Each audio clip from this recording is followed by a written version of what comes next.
Hello, everyone, and welcome to the Lizard Brains podcast. I'm your host, DJ Allison Drini. I'm joined by my co-host, Tom O'Gorman. Tom, how's your sunburn doing? Ciao, hello, buonasera, Is that Italian? and German. And I'm a worldly man now. yeah, Tom's a world traveler. He's coming to us live from where are you? I'm in the Italian Alps, the Dolomites, The if anybody Dolomites. knows where that is. I am living the spoiled life this week. I'm having the best time. How are you? I just got back from vacation, Tom. On the way back, Oh, wait. Mr. ooh, Alessandrini Mr. Rahoric. Alessandrini. Not because Raharic. now. Raharic. Well, we're not doing a hyphen. We're just keeping her own names. Is she Mrs. Roherick now? I'm not sure how that works. Because Raharic. yeah, Rahoric. Rahoric. Roherick. So Christine's not Raharic. changing her Got it. last name just because that sounds really annoying and we tend to not do annoying things in our lives. But Yep. I wonder how that is she Mrs. Roherick? Because my last name isn't Roherick. Is she still Miss Roherick? I don't know. That's a good question. I don't even know how or why it goes from Miss to Mrs. Like I'm sure like some old timey like once upon a time like that meant Well, something. it's yeah, because women used to literally be possessions of the person they married. That's Exactly. why. Yeah, so that's what I'm saying. It's some old It's timey yeah. thing. But So I was gonna say something about my brother and his wife. They got married 2 years ago almost now, and we have an apostrophe in our name, oh, and she is now learning to live with the pain and the suffering of having an apostrophe. Every time you put it into some data system that doesn't know what an apostrophe is, you have to be ready to like correct their records and all that. So Christine is definitely making the right choice to not go through. Especially you got like seven syllables in your name. That sounds like a lot. yeah, my last name is 13 letters. And so often on the phone, somebody will be like, "What's your last name?" And I'll just say Allison Drini, and they go, "So it's Drini?" They think I said Allison and Drini. Like they think I said like my full name when they just asked for my last name. And then I have to spell it out and there's a bunch of letters that sound like other letters and it is a nightmare. It's a complete nightmare. So Yeah. I wouldn't wish that on anybody. I like my last name. I sound like a race car driver, which is, useful. Uh but conveying it to somebody else, Roherick is much more easier. So, Yep. yeah. Well, congratulations. I cut you off on that. Tell me about your week. You went out and you eloped. You Yeah. little hoodlums. Me and Christine went to Rocky Mountain National Park. We stayed in a little mountain town called Estes Park, and it was gorgeous. Oh my goodness! The Earth is quite an incredible place, and we had like a little tiny house, which is look. I'm sure we've all fallen into that YouTube algorithm where you're like watching the videos on the tiny houses and you're like wondering what that would be like. Have you fallen into that, Tom, or is that just a me thing? I've fallen into it on I'll put my camera on for a second. I've fallen into it on Airbnb more than anything. I'm like, man, that sounds they're always the cheapest. They're always more expensive than they should be, to be honest. But they're always like, man, I could maybe that's just fine. But It's then you find a house, your normal house, yeah. for a similar price, and I always go with that. So this tiny house was like right on the creek. So it's like a mountain creek. We had like elk coming by and like different wildlife, and we had like the trickling of water like right next to where we were staying the whole time. It was pretty legit. The tiny house, it's basically just staying in an RV with like functional plumbing. Like that's like basically. So I don't know why you just wouldn't have an RV for like what a tiny Yeah, house costs. Like you might as well just get an RV. Because then you can just take it anywhere. It doesn't have to, it doesn't live in a place I almost imagine that RVs are similarly expensive or more expensive because they are because they can be they're mobile. also so much more temporary, right? Like Yeah. I don't know, my parents are going through that with their RV right now that they have to like do all the upkeep and stuff. So maybe a tiny house is a little more like permanent in that the systems were meant to work a little longer and not like jostle around and stuff. But if you're just going to park it, sure. Yeah. I don't know. But anyways, yeah, so we stayed in there, Estes Park. We went on a bunch of hikes. Completed one of my yearly goals, which was hike Mount Ida. And Tom, we barely did it. Like barely, barely. We woke up at 3 in the morning and started. And I will say, like at the beginning of that hike was pretty creepy, just because like we couldn't see anything. We just had our headlamps, and I kept hearing like broken twigs and stuff like as we're hiking in this trail, and you can't see anything. And there are bears and mountain lions like in the park. Not a lot of them, but they exist. So they're somewhere out there. And I'm just Hmm. thinking at some point I'm gonna have to like get all like testosteroned up and like start like honking my like bear horn, which is like an air horn. Um, and like clacking my sticks together and acting like I mean business, Mr. Bear. Uh, and meanwhile, I'm like kind of like crapping myself the whole time. Uh, just scared that I'm gonna have to, outrun Christine because the bear's not gonna catch both of us. Um, but Ah, you sound like my dad. He makes that joke all the time. does he? Yeah, he's uh, like, I just got to run faster than the next person. yeah. Well, it's a little morbid when it's considering it's my wife. So Yeah. sucks to suck, Christine. Woo. um, but yeah, it was a little creepy, and then eventually we hiked high enough where like the trees can't grow anymore. I forget what that line is called. It's like above 12,000 feet ish, and uh, then we were just kind of out in the open, and the views were amazing. And Tom, in the last mile of this 10-mile hike, I had to stop every quarter of a mile because like my kneecaps were cramping up. Have you ever had a kneecap cramp up? Ooh, no, but I had a little bit of knee pain on one of our hikes here, and I know that cannot be fun. No, it was like like my legs weren't even bending anymore. It just felt like I had like planks of wood that I was like waddling with. Christine was a trooper. The Like, Gumby. yeah, dude, Christine was such a like she was such a warrior. Like she was just kind of like carrying on. And granted, she did like much more physical prep for the trip than I did. Like she was hiking like Uh-huh. weeknights, and I was coaching, so I didn't have time to like hike during like the weekday.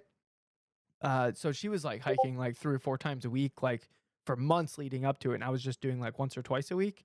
And it definitely showed. Like she was in so much better shape in that regard.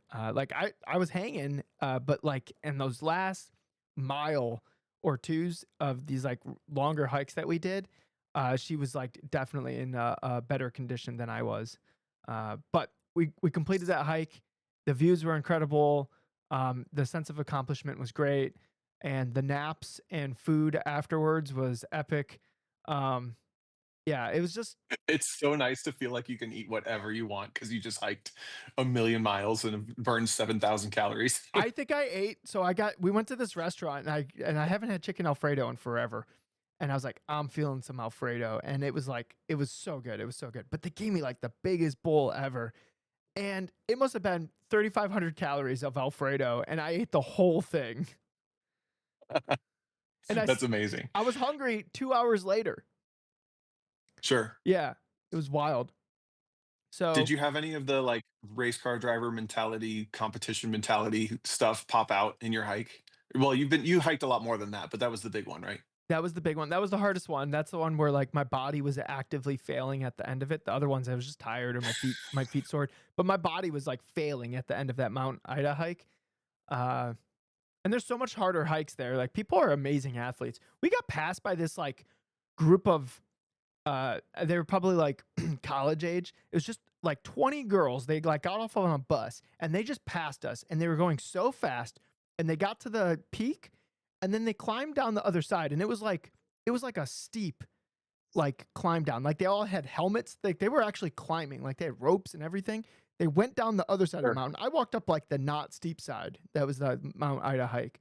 They went down it and then climbed up another one by the time we got to the peak, and they were like way far away and they all like cheered. So then me, Christine, and these two other girls that got to the peak at the same time that we did, we like cheered and clapped for them like on the other side, and then they cheered back, and that was kind of fun.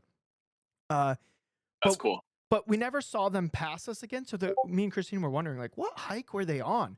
And we looked, and it was like this like 18-mile hike, like that went from where we were, that it took us an hour to drive to, and it like went straight through the mountains to like a hike we did earlier in the week, and it was so far away, 18 miles.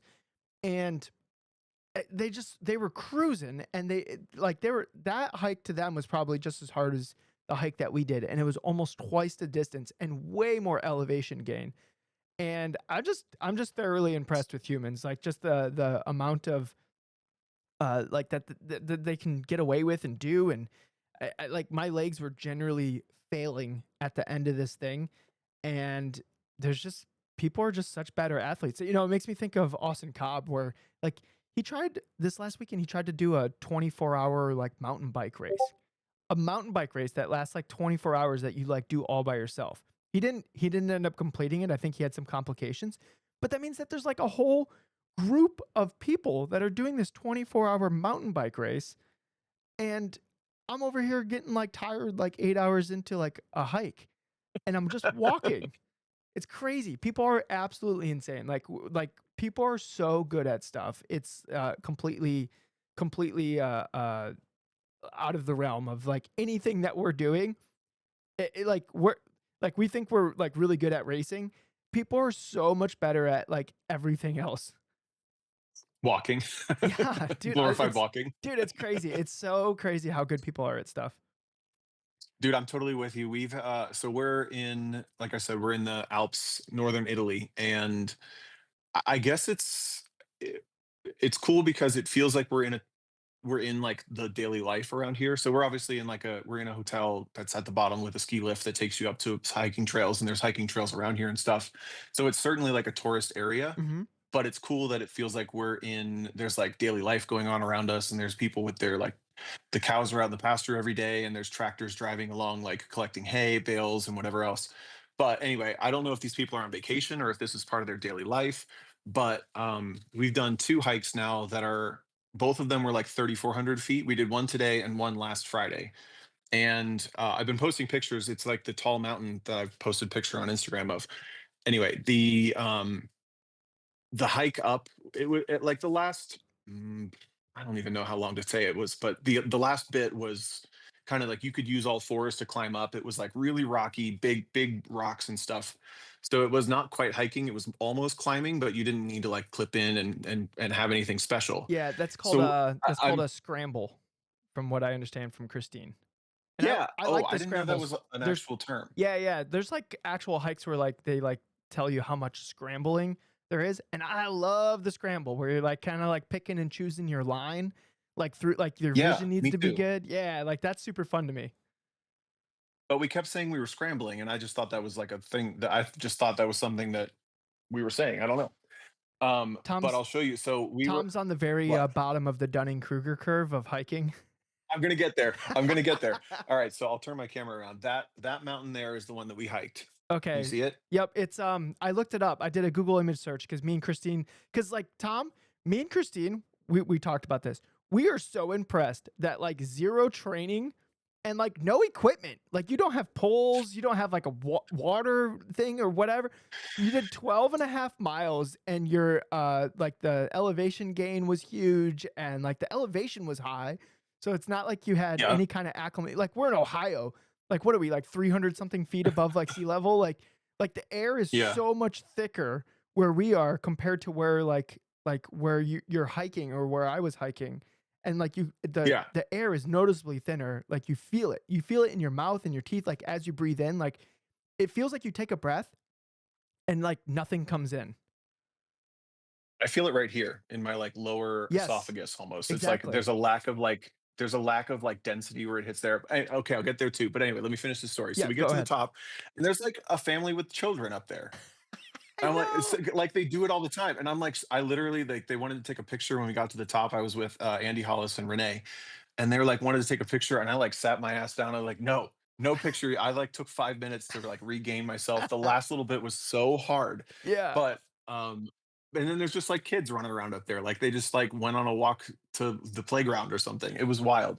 But I do think that our hiking experiences the last week is like the epitome of the way we approach things, because you knew you were coming to this like to Denver, and you were going to do hiking, and you're like 6 months out. I'm going to start doing some hikes. We're going to do these hikes like weekly, bi-weekly, and if not, I'm going to prepare. I'm going to get the gear. I'm going to practice. And I'm like, I'm going to Europe. I don't know where I'm going because it's kind of fun to not know where I'm going. And I'm Tom and I don't plan very well. So I'm going to go to Europe. And what the fuck do you do in sorry, what do you do in the Alps? You hike. I didn't do any prep. Luckily I had boots. And then everything else was just like, I made it purely on naivete. That's all I made it on. It was I like, well, can't. I gotta get up there because I'm with, no offense, I told them this too, but no offense, I'm with 2 60-year-olds. Like, I gotta keep up. And then and then I just like, well, now we gotta get back down. So Yeah, I'm just gonna try to make it work. exactly. That's on like the out and back hikes, and you're at the end. You're like, well, I'm not just gonna lay here and die. I have to get back to the car or Yeah. to for you the ski lift or whatever. Uh, yeah, me and Christine. We did a hike on our second day, and it took us 8 hours. And we're like, oh my god, that was such a hard hike. For people following along, it's called the Sky Pond hike. If because I know there's like Colorado people in here, so that's the hike that we did on our second day there, and it was really tough. Like we climbed up a waterfall, like water was like falling, and we were climbing up it. It was pretty cool, but it was like way sketchier than I Cool. anticipated. Way sketchier than anything in Ohio. Let's just point that out. And Yeah.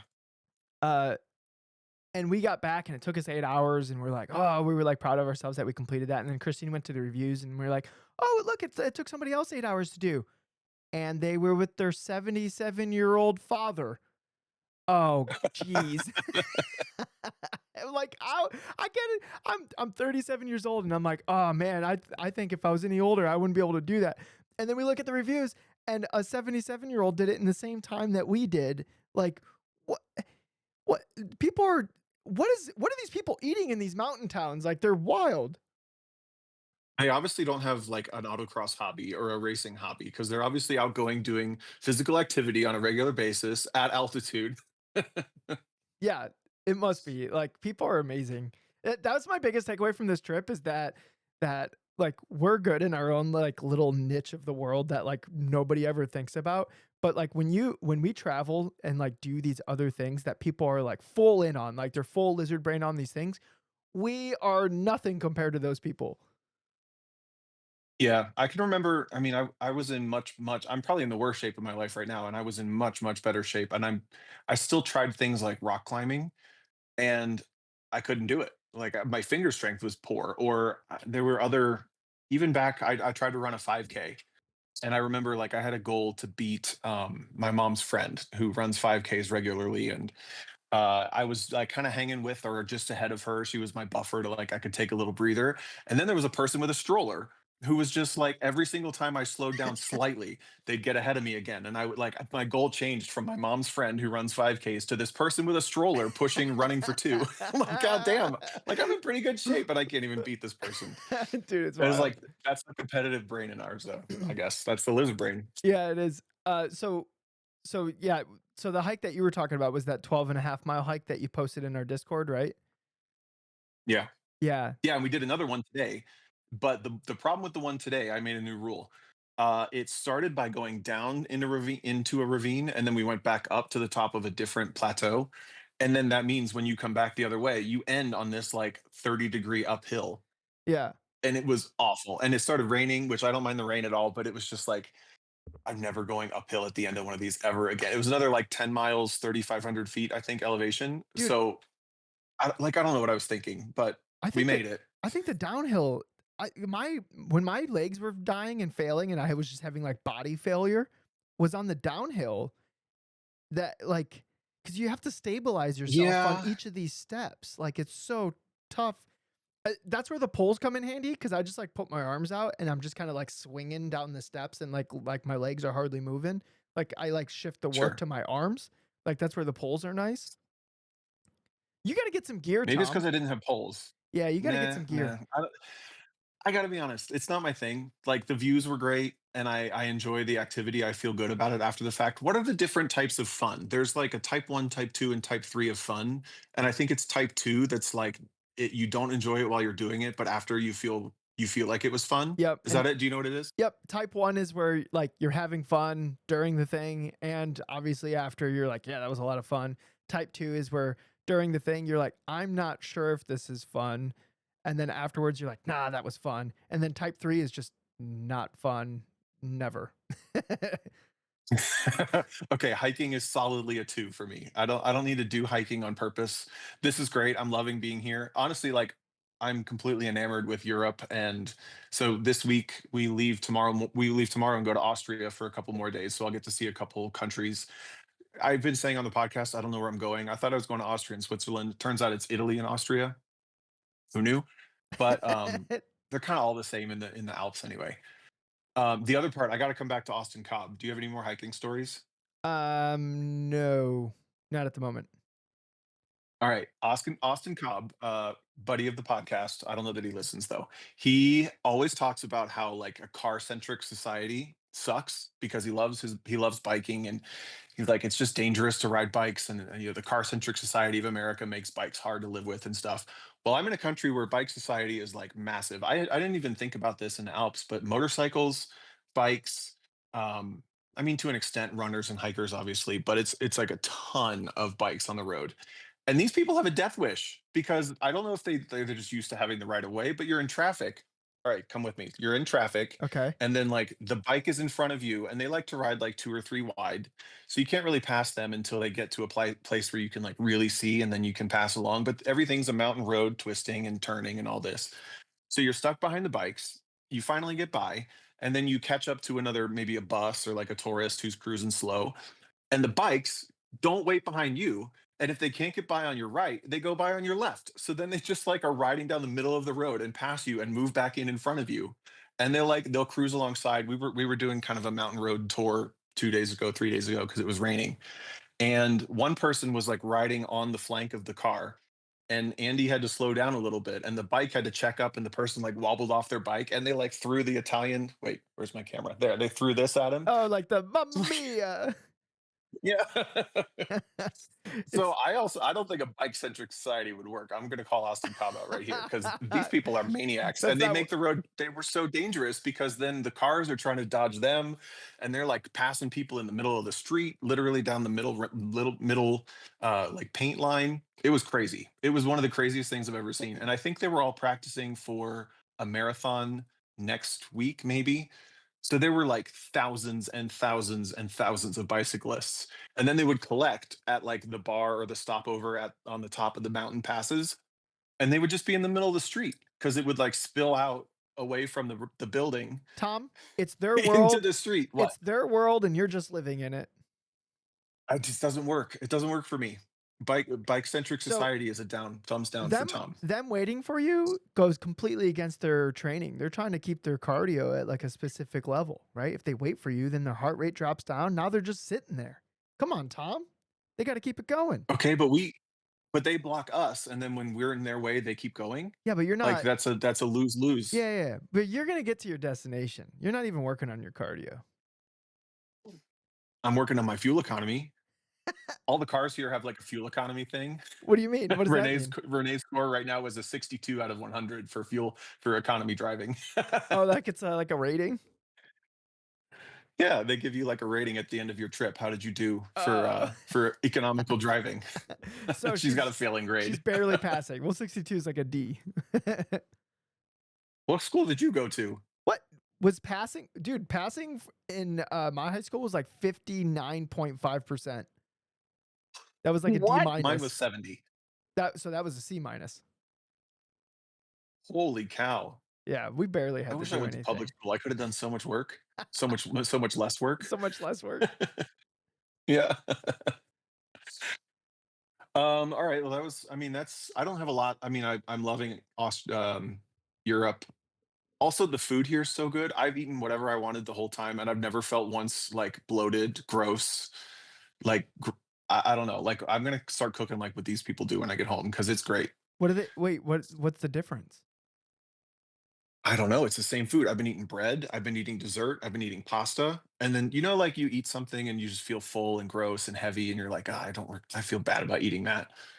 You know what I'm Maybe talking about? yeah, maybe their food is just like the single ingredient of whatever it is instead of like the Or 40 it's just ingredients of fresher. yeah. Yeah, I don't know. But Yeah. anyway, Europe's great. I don't want to keep going on about that, but Well, I think um, I mean, I wanna hear about it. well, now I don't have any stories ready queued up. Sorry, Uh, Tom. Like, all right, so I don't. I just Tom's like. on I the want. Oh, airplane. here's the thing I've been thinking about. Go ahead. What? Well, I was saying like Tom's on the airplane. He gets off the airplane. What's his first impression of Europe? Well, I had a stopover in Amsterdam after an overnight flight, so I took a nap, and then I got to Munich, and I met up. Whatever. That I don't know how to tell that story, but one thing that I'm impressed by is we're right on the border of Austria and Italy, and I guess the region we're in has changed over a couple of probably centuries from Italy to Austria a couple times at least, and it's currently been in Italy for a while. But it's got so much history being right on the border. Everything is in Italian and German, and then a lot of times it's also in English. So everybody we come across is at least functionally able to speak all three languages, That's crazy. which I'm like, what the hell am I doing? Like I can barely speak past a point. We're barely expected to speak proper English. Yeah. And these people can get by in daily life in everything they do in any language of these three, and I just find that so impressive. So I've been finding myself wanting to spend more time here just so I can like learn more of the language and talk to people more because I really liked in Aruba last fall, which I'm super lucky. I got to like I'm on two vacations in 1 year. It's super cool. But the locals were the most interesting people. But they spoke Dutch and their local language on Aruba, which I forget the name of, and English. But they were also fluent in English. Like they were happy to talk to us, and um I wanted to learn more about them. And here, people don't necessarily speak a ton of English to be able to have like a full conversation. They can get by with like service job or whatever they're doing, give directions. But I want to be able to like speak Italian or German to them and like learn more about where we are. And that's the other part is, like I said, it's just cool to not be in Aruba. It was very much like this is the touristy area. And then the people who live here are in a part of the island you don't go to, and you don't see their daily lives. And they're like almost borderline just there for the tourism, even though they don't like it. Mhm. Like we would rather not be a tourist centric thing, but we have to be. And here, it's obviously tourist centric, but it's still cool to feel like we're kind of amongst daily life at least. Like like I said, people like there's farms going on and whatever else. So I've been enjoying that, but I want to like spend more time here to know more about it Yeah. because I still feel a little bit like the dumb American who, like, can't really talk to people that much, Yeah. and I feel like the people who are here are the most interesting people. So that's like I wanna come to Europe and just, like, spend, 3 months on a trip or, like, a not a trip, but, like, a job, like, get a job here that makes me have to learn the language and meet the people and, like, see more of it because it's so cool and it's, like, slightly different, but not that different, but it's different enough. You're like, "I'm in a different place," and it's just cool. And they do some certain things that are just smarter, to be honest. Yeah. I I my brain is terrible at learning languages. Like that's Yeah. in high school, maybe it was middle school. In high school, band counted as like a language credit, so I didn't need to take like another language. Yeah, I lucked out on that one. Really? Yeah, I but like my whole first morning was just band. It was like concert band, symphonic band, and jazz band. Like that was the first half of my day, and then the rest of my day was like the things I actually had to do. Uh, Sure. but I never had to take like a language class in high school. But in middle school, I actually tried in Spanish, and I think I barely passed that class, and I actually tried. I just don't like, I wonder what about my brain makes it really difficult to pick up new languages because I just couldn't Mhm. remember any of the things, and I would have, like, flashcards and, like, I would try to like, when I was at home, I would try to, like, use Spanish words where, like, it was applicable, and then it came to the test, and I'm like, "I don't know, I hardly remember any of this crap." But other people were, like, remembering the crap out of it. Like, I think Ito, who's in the audience right now, I think Ito speaks, like, 4 languages? I believe that. I'm sure he speaks I know he speaks, 2.5. Spanish, but anyway. Yeah, I mean, oh, I just lost it. The something with where I struggled was conjugating verbs. Like any language with a conjugation of verbs, which is Spanish, it's most of the Latin languages.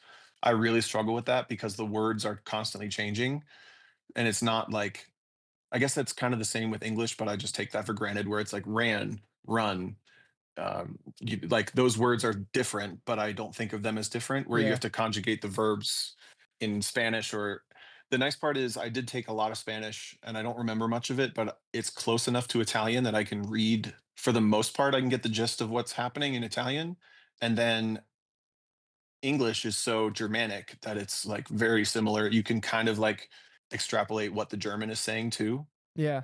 But I can't talk to people, and that's like, I want to be able to like communicate with these people and learn more. We've met, I mean, maybe a dozen Americans, but there's not very many Americans Have here.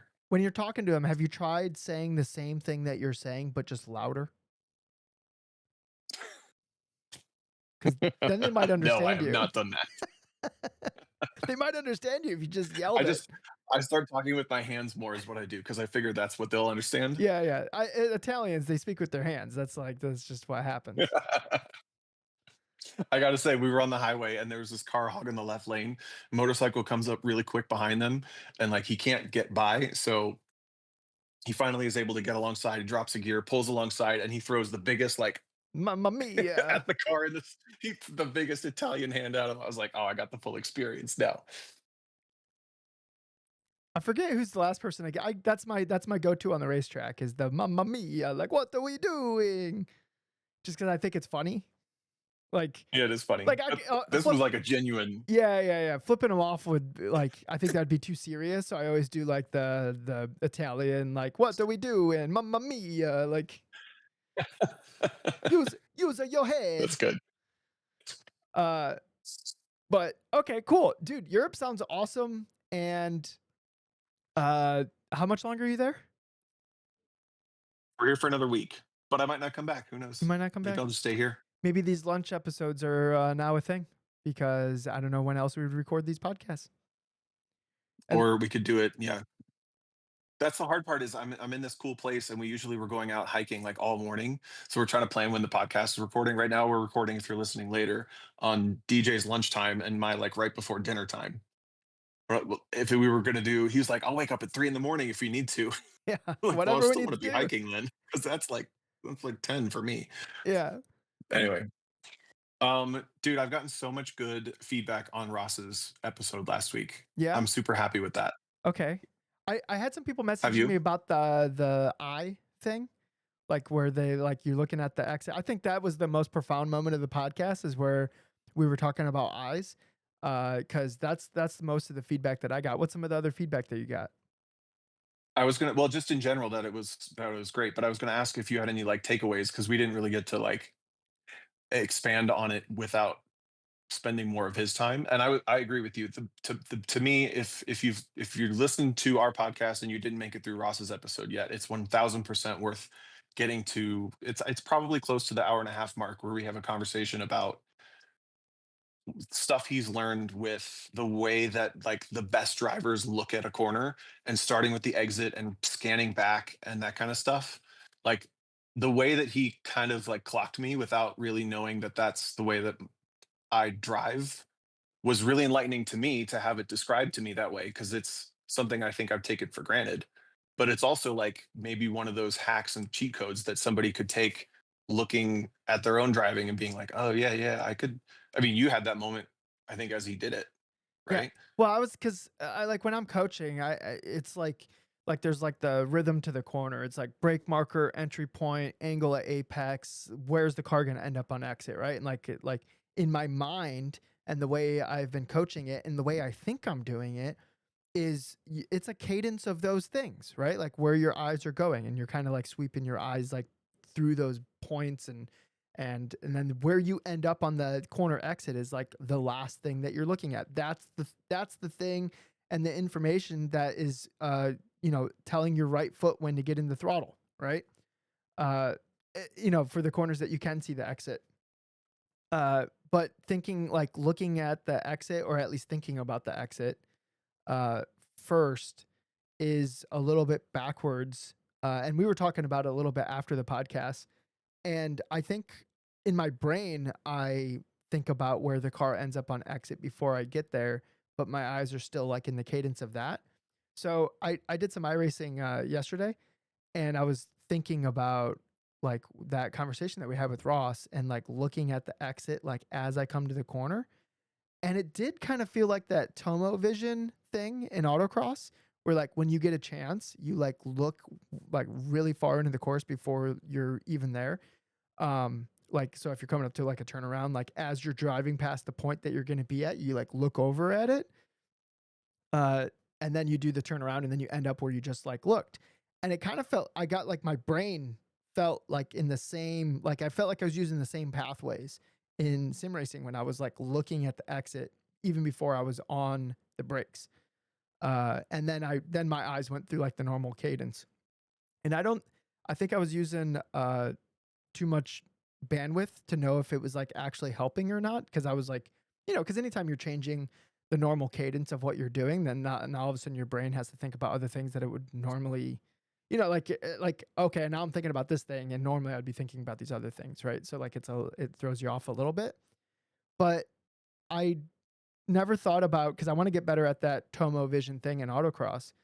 And because it felt the same using it in the sim, I think I'm gonna do that, whether it actually helps me or not, because it will make that thing I'm trying to get better at in autocross a little bit more automatic, which means it will use less bandwidth, which means I'll be better at it.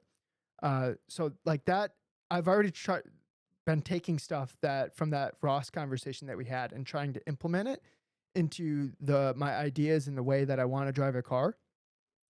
Because I mean, we should always be challenging ourselves in the ways we approach anything and do anything, and see if like maybe this different approach or like this slight tweak in the way we're already doing it, like does that net a better result, right? And so that's what I've been doing after having that conversation with Ross. I've actually been meaning to re-listen to it so I can absorb even more of the stuff that we talked about in that episode, just because I know, even though I was having the conversation, I know I didn't absorb all of it. So I think that episode alone is worth like a second listen to.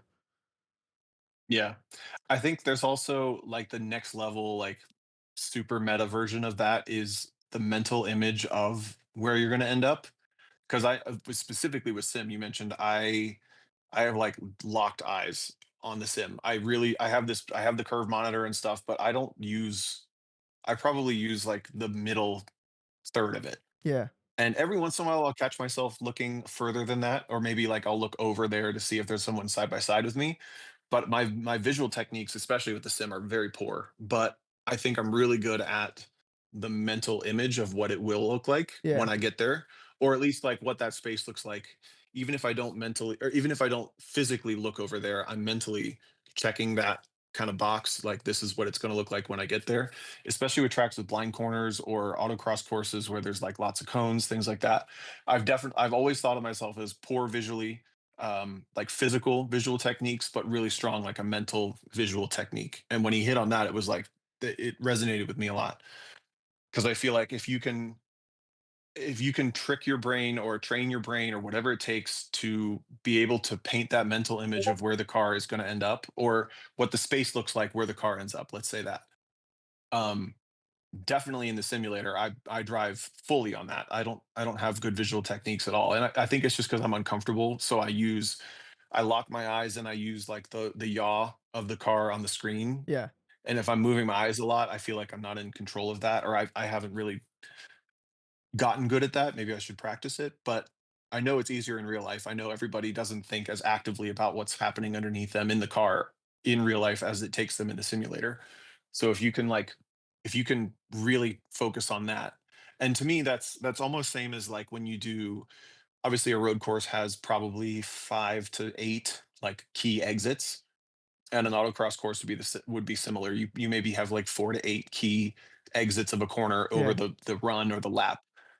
That's all you have. That's it's not like the whole minute and a half or the whole 60-second run or like every single cone, but it's those like key moments. And I've heard them described as like key cones or key, um, excuse me, apexes or stuff like that. I've never heard it so concisely as like make a mental image of these very limited number of very key spots and then build backwards from there. I Yeah. think that's super powerful. I don't know if it'll work for everybody, but if I would hope that people try it at least. I think I do the mental image thing. Actually, I know I do.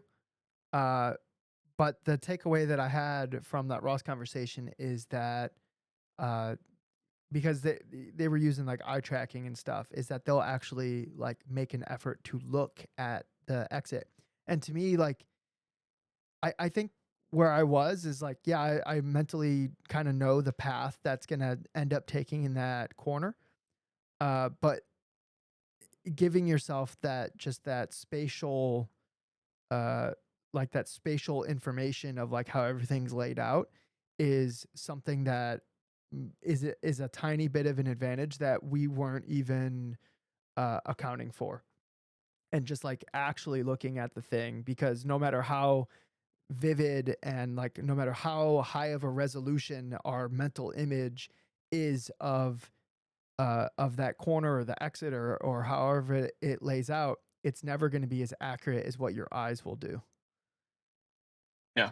So that was a that I mean, thanks again to Ross for coming on to the show, because I think he enlightened a lot of our audience on that, and us obviously. So just really really really great conversations, and just conversations about being a coach that were useful as well. So yes, a big thanks But to Ross. okay, the other part that I took away, not to cut you off, sorry, You're good. but to cut you off.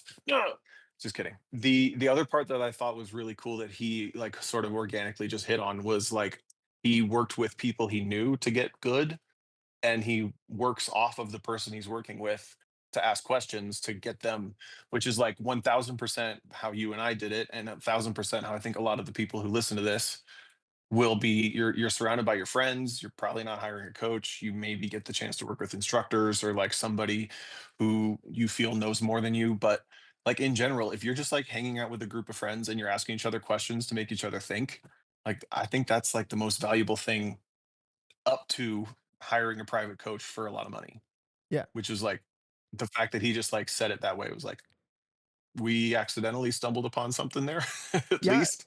No, like exact, and that goes with the like the talent versus effort thing, is like we just happen to get lucky to like we crave like a social circle, and Yeah. we threw ourselves so much into this driving thing that our social circle is obviously going to just be a bunch of other people who drive cars. And what are we going to talk about? We're going to talk about driving cars. So like that sharing of ideas, like back and forth, is part of the development of becoming the best driver that you can be. And hiring a coach is like you're basically hiring a friend to bounce ideas off of. That was like the other takeaway from that, is like, so when I'm hired as a coach, the way it should be like living in my brain in some capacity is they have hired that like social circle of friends to bounce ideas off of.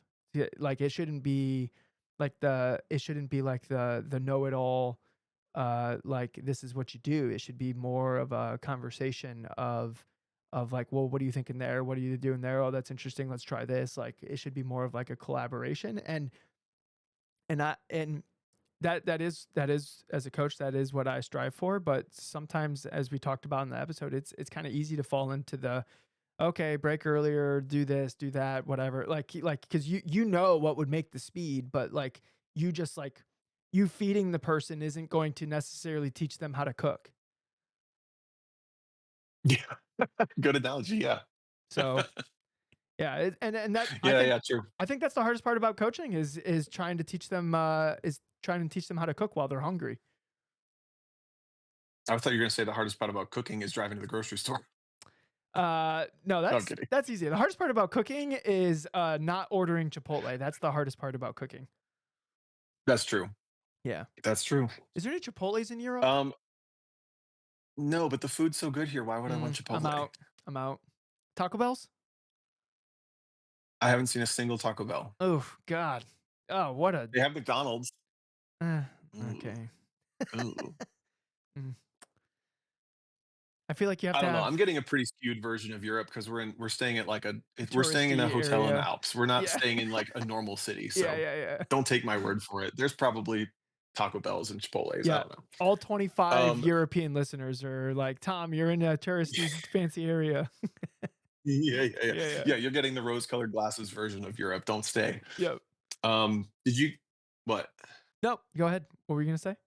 Oh, I was gonna ask, did you get to keep up? I think there's a really interesting conversation happening around grid life right now. that I thought without going into drama, I'm not here to talk about drama and shit. But did you get to keep up with this at all? Do you know what I'm talking about? A little bit, and it's more like the conversations that were happening in private are happening, on Facebook all of a sudden. Like, I feel like these are the conversations that were happening in group chats already, For sure.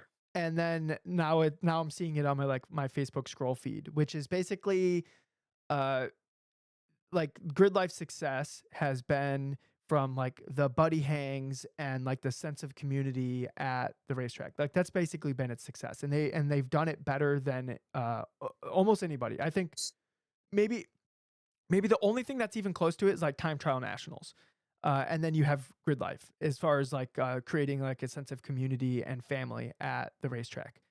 And in recent years, it kind of just feels like they're moving away from that in the pursuit of profit, because I don't think it's been profitable this whole time, and I totally get that. But at some I point, would say profitable enough. Profitable profitable enough, enough let's say. to be sustainable, because I don't know if what they've been doing is sustainable, and I get that. Obviously, for the like the long term of what Grid Life is they have to be a profitable company that just like operates in being a company. But like I think that post, who made the post, Tom? I'm drawing a blank on who made the original post that kind of started off the conversation on Facebook. It was Jamie Santos, and it was a very excellent post. It It was very was well thought it out. was really well thought Yeah. out. On yeah, Jamie. I don't know if Jamie's a listener, but honestly, like it was just it was it was eloquently worded and concise enough and elaborated where it needed to be elaborated. Like it was a great post. And I felt like as I was reading it, it's like shaking my head, yes, like, oh yeah, like that's yep. Oh, Jamie knows. Like, oh, it's not just me. Like I just kept remembering thinking those thoughts. But this might be a little bit of a like a window into just motorsports itself. Like maybe it's not so much a grid life thing, and this is just like the normal course of motorsports. Like this is just the thing that is happening or just happens with success in motorsports organizational space. That's why I think it's so interesting because this might be the only time where we are in like in our motorsports careers or our lifetimes where there's an organization that's small enough to have a conversation like this legitimate but this pointed without it like being like trying to draw from a national, a truly national hundreds of thousands, tens of thousands of people like an SCCA or NASA, but also pushing itself towards the growth that maybe the business side wants, but the motorsports side doesn't like always feel the benefit of. And I thought I agree with you. It feels like the conversation. This is stuff that I've felt for 4 or 5 years, and I feel like it's been a conversation we've been having in person or in group chats for the last 2 or 3. So to see it have like a long actual get some eyes and get some attention towards reasons like why are we spending extra days at the track now? Why are we spending extra fees for this, that, and the other with licensing and credentialing and crews trying to get in and spectators having a harder time? But also It started with the stickers. the product doesn't really go any further yet. Like there's more staff, there's more stuff, there's more hurdles, let's say, but there's not like a better product yet. Anyway, like I think it's interesting to talk about because this is the only time that this may be the only time that that happens without it being such a big thing that it's just noise, but also such a like grassroots thing that it's not really going anywhere because it is going somewhere. Um, but I think the thing that stood out to me that I haven't really thought about is when you add the costs and the extra time and all this, and what I've said for like 4 or 5. I've actually kind of said it even before that, but 4 or 5 years is like it has all the best parts of pro racing without all the bad parts, which is excessive fees and like the amount of expense and like the people that can afford stuff get ahead. You can't avoid that, but as it moves towards that like pro racing at this point, there are more events than my first or second or third pro racing season. They're moving towards the credentialing level of fees and things like that that I was paying for pro racing. So it's moving in that direction, and it's interesting to watch people who are truly grassroots, like almost be either priced out or like toned out in like, oh, this isn't really for me anymore Yeah. in real time. And I think that's that would be a shame to like fully lose, but I don't know, like, I don't know how to fix that problem without like doing a split almost like a, this is this is the grassroots and this is the pro. Yeah. But almost you also have to like, is it worth losing all those people to be as pro as you want it to be? Or was it actually the best when it was like pro-ish in like pro media coverage and pro some pro tracks, and the cars are really well thought out and the driving is really really good and the competition's really really good, but they maybe don't all have all the same stickers, or they maybe don't have all the same like crew hard cards to let people get in. Like I don't envy the problem, but I think it's an interesting conversation. I think I think like the way it was, and honestly this would be an interesting conversation to have with like somebody on the staff of Grid Life if they're brave enough to come onto the podcast. Yeah, Because I think this would be a really tough conversation to have like live in the it would. podcast format. It would be really tough. But like the way it was, like it kind of leaves like like the famous, like it's basically a meme at this point, but like Adam said it was okay, kind of like that's like a almost like a loophole. Like, oh, I'm gonna go out and do like a into a session that I'm actually not supposed to be in because quote unquote Adam said it was okay, or oh, this modification in my car, like Adam said it was okay. Like it's just like that like loophole, and that's just one example of like a Grid Life loophole that made like and maybe it got like a little out of Abused. it got abused, right? So then they have to stop it, right? Like they obviously have to like kind of button down on more things. And it might just be like a human aspect to it. Like as humans, like we kind of just like mess everything up with like honestly our lizard brains kind of just screw everything up though. Like because we're always aiming for like that next little thing, and then the organizers are trying to stop it or whatever, and they have to like almost be more clever than the competitors themselves, and it's like this never ending this game, and like the ballooning effect of that is I think like what a lot of people are seeing. I think Andy Smedgard put it the most concise. It's literally like it was literally like 4 words. It's, are we the customers or are we the product? What does that end up being? Sorry, I counted 9, sorry. I was it's fact checking you. it Yeah, could no, you're be completely right. are we Yeah. the customers or the product? I think that's what Andy said. Well, that was the other, I mean, this is like kind of a personal thing that I enjoyed at least hearing from other people that they've noticed. But it seems like there's a consensus that people are like, we don't care about the influencers, we don't care about the like celebrities, and we don't care about the people that's not part of why any of us are here. But that is the thing that they're leaning into the more and more and more and more. So like that's the one thing I'll go out on a limb to be controversial or whatever, to be blunt and say like, instead of making a big deal about these people, like make a big deal about the people who are there spending their money. Like figure out a way to celebritize them. I've been saying that for 6 or 7 years now. Make sure that those people feel the value of being at this event that has this pro level of exposure, so they're not just shoved in the corner when like some doofus with a YouTube channel shows up and runs around in DE4 slow as shit. Like that's not okay to all of us in the community when we see that that person gets more attention than the top 5 in any competitive group, or whatever you want to call it. Yeah, I think that's like a huge missed opportunity that still has not been tapped yet. I totally hear that, but there's like a roadmap to like successful like clout growing, and it's like this collaboration with people who have more clout than you, and so like they're pulling from those like Instagram influencers and the YouTubers and stuff like that to get like people even aware of Grid Life.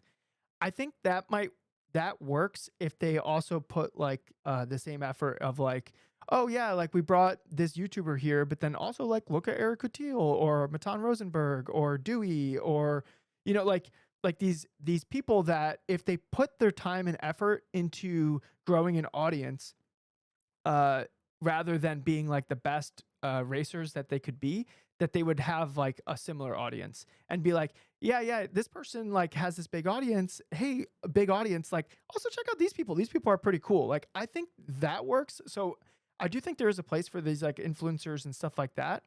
And I will say I have noticed that Grid Life is doing that more, where they're I kind of agree. Yeah, for yeah, sure. where they're pointing like this audience that Grid Life's growing at the people that are part of the what sets the culture in the paddock, The basically the influence the paddock influencers.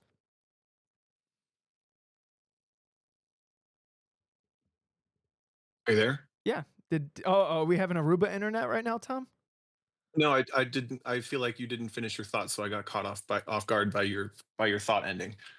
No, I agree with you with it's starting, but I still feel pretty strongly with what I said. In general, I think if you're a competitor in that space, like take part in the conversation. Don't aim things at each other. Like aim it at the people who can change it, um, respectfully, but also like I think it's really important that that conversation is happening because it is a community of people like us who built it, and it feels like it's getting away from us a little bit. It's like we all really want it to stay the way that it is in some aspects, right? Not like literally, but anyway, I was just happy that it popped up. I wanted to bring it up. Yeah. I think it's I if any Grid Life organizers are listening to this, I think the way that you take that feedback is of good news because the people who don't care aren't saying anything. They just went on to Yeah, something else. 100%. Yeah. The people that like it's cool that you guys have a community that cares enough to actually like have that fight. Because if they didn't care, they just wouldn't have the fight. They would just go do something else. Yep, 100%. All right. I have an admission to make. I have had a hankering to iRace Oh while yeah. I've been away from my sim rig. Yeah. But that leads me to what are you doing this weekend? Are you actually competing again in a car? You get to drive something? Yeah, I'm doing a autocross event that's like 5 minutes from my house. It was gonna be the Cleveland National Tour, but only like 50 people signed up for that, so that event got canceled. But maybe the local that it turned into is also gonna get canceled because last time I looked, only 20 people were signed up. So, guys, if you're listening to this, What's up with that? I don't know. It's a like the site's a little gravelly, but like it's good enough, It was and fine. It was great. it was fine. Like, what? Where's everyone at? Like, I come on, guys. It's 5 minutes from my house. Come hang out. Yeah. Please. You heard it here first. Everybody who goes can sleep at DJ's house. Maybe not that, but we can like. There's like a go kart place like 5 minutes from the site. There's like food and stuff. Like come hang out. Like just make sure that event's not canceled because I really want to drive a car for real. It's been 2 weeks since I drove a car for real, which is the longest break I've had of not driving a car since December. So I kind of want to keep the driving the cars thing going. That's crazy to me that I wonder, I don't know, we're not going to solve this on the thing, but I'm curious why an event of even 50 people can't just happen and not be called a national event. Like even less people are going to show up because it's not a national event. Yeah. That's wild. Well, I think. Hmm. Yeah, because you get more runs at a local. I think it's I think what it is, it's the competition that shows up. Like I saw in Chicago that there was a big D Street class, so I like reached out to Peter and I was like, Peter, like, okay, if I don't find a ride, can I like steal the car? And Peter's like, oh man, that class looks good. Like I'm signing up. And he wasn't originally planning on going because now it looks like there's like a big class and plenty of people to compete against. Because at the end of the day, that's the fun part is competing against people. So it's kind of like a little bit of a snowball effect. If it looks like that's a place to be, then a bunch of people are going to sign up. But if it doesn't look like a bunch of people are signing up, then nobody signs up. I bet it's because the Bristol tour was there like a 4 day Bristol event just this Just weekend? literally like a couple days ago, yeah. Yeah, it just ended today, I think. That's probably why. All right, we fixed it. Well, That we no, it, solved it. it ended on Sunday, but yeah, Right. It was through Thursday through Sunday. Yeah, yeah, that's tough because it's going to pull from the same region too. Like exactly. Tennessee to Ohio is the same space. Yep, All right. Well, I'm glad you're going to get to drive. Where is that? The same site, yep, right? same The site. same Cleveland site. Yep. Cool. So I'm going to be in Austria, and I'll have an update about how that works different than Italy next week, maybe. okay, But I also won't have driven anything, so I don't. yeah, that's fine. I'll just be bouncing off of you. Yeah, well, no, I just Tom, I think we're all interested to hear about your European vacation. So if you have any like interesting thoughts or anything, like maybe take a little note of them because we're all living vicariously through you. Hell yeah. All right. Deal. Okay, you wanna take us out, Tom? Sure. I had this grand plan. I was hiking, thinking about what this was going to be. I was going to learn how to say, I love your hair and I hope you win in Italian, but I didn't. So I love your hair and I hope you win.